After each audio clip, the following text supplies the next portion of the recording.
بسم اللہ الرحمن الرحیم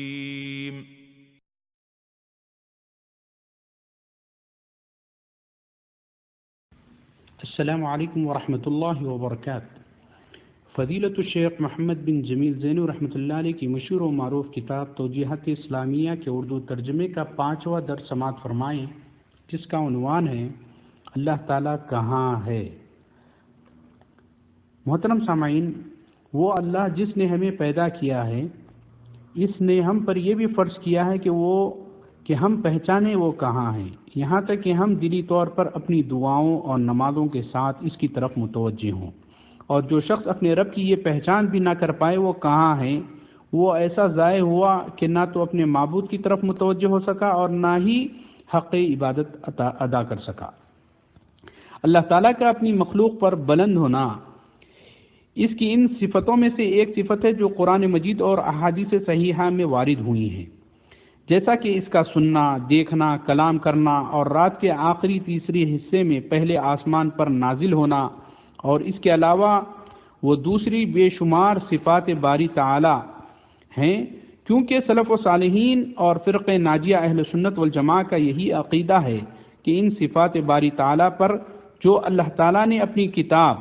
قرآن مجید میں بیان فرمائی ہے یا جو اس کے رسول صلی اللہ علیہ وسلم نے صحیح احادیث میں بیان کی ہیں، بغیر تعویل، تعطیل، تشبیہ کے ایمان لایا جائے۔ اللہ تعالیٰ کے اس فرمان کے مطابق لیس کمثلہ شیء وہو السمیع البصیر،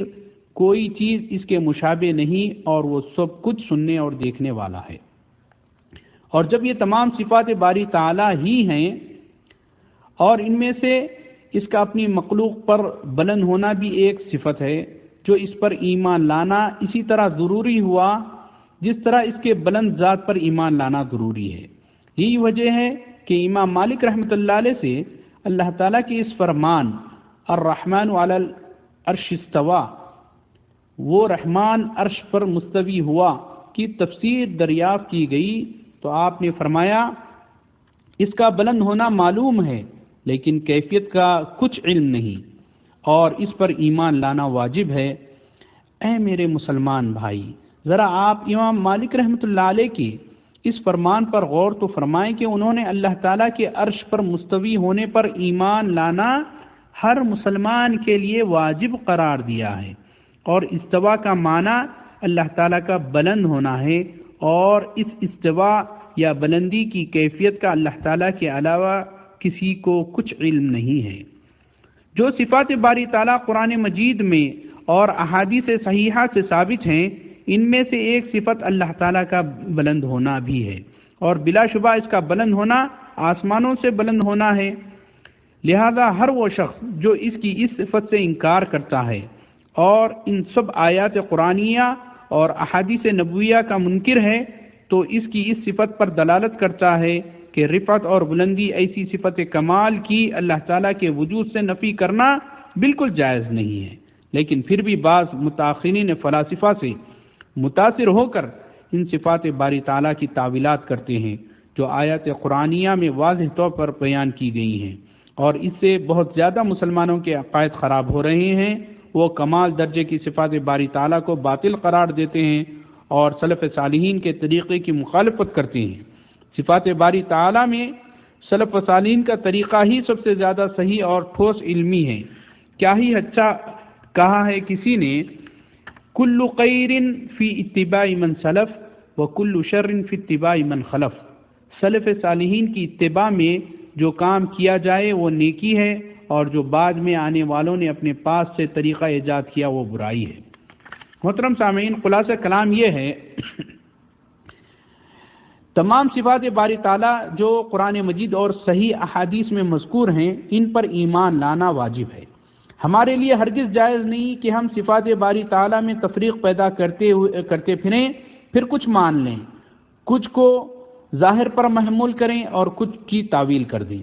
جو شخص اللہ تعالیٰ کے سمیع اور بصیر ہونے پر ایمان لاتا ہے وہ یاد رکھے کہ اس کے سننے اور دیکھنے کو ہمارے سننے اور دیکھنے سے کوئی مشابہت نہیں ہے، تو اسی طرح اس پر یہ بھی ایمان لانا فرض ہے کہ اللہ تعالیٰ آسمان پر ہے، یعنی آسمانوں کے اوپر اپنی شان و جلالت کے ساتھ بلند ہے، اور وہ اپنی بلندی میں ہمارے ساتھ کوئی مشابہت نہیں رکھتا۔ یہ تمام کمال درجے کی صفات باری تعالیٰ ہیں جو خود اللہ تعالیٰ کی کتاب قرآن مجید اور رسول صلی اللہ علیہ وسلم کے فرمان سے ثابت ہیں۔ نیز فطرت سلیمہ سے اس کی تائید اور عقل سلیم سے اس کی تصدیق ہوتی ہے۔ امام بخاری رحمۃ اللہ علیہ کے استاد نعیم بن حماد رحمۃ اللہ علیہ فرماتے ہیں، جس شخص نے اللہ تعالیٰ کو اس کی مخلوق کے ساتھ تشبیہ دی اس نے کفر کیا۔ جن صفات کے ساتھ اللہ تعالیٰ نے اپنے آپ کو متصف کیا ہے، جس نے اس کا انکار کیا اس نے بھی کفر کیا۔ اور یاد رکھیں، وہ صفات باری تعالیٰ جو خود اللہ تعالیٰ نے اپنے لیے بیان کی ہیں یا اس کے رسول صلی اللہ علیہ وسلم نے بیان کی ہیں، ان میں سے کسی کی کوئی تشبیہ نہیں دی جا سکتی ہے۔ السلام علیکم ورحمۃ اللہ وبرکاتہ۔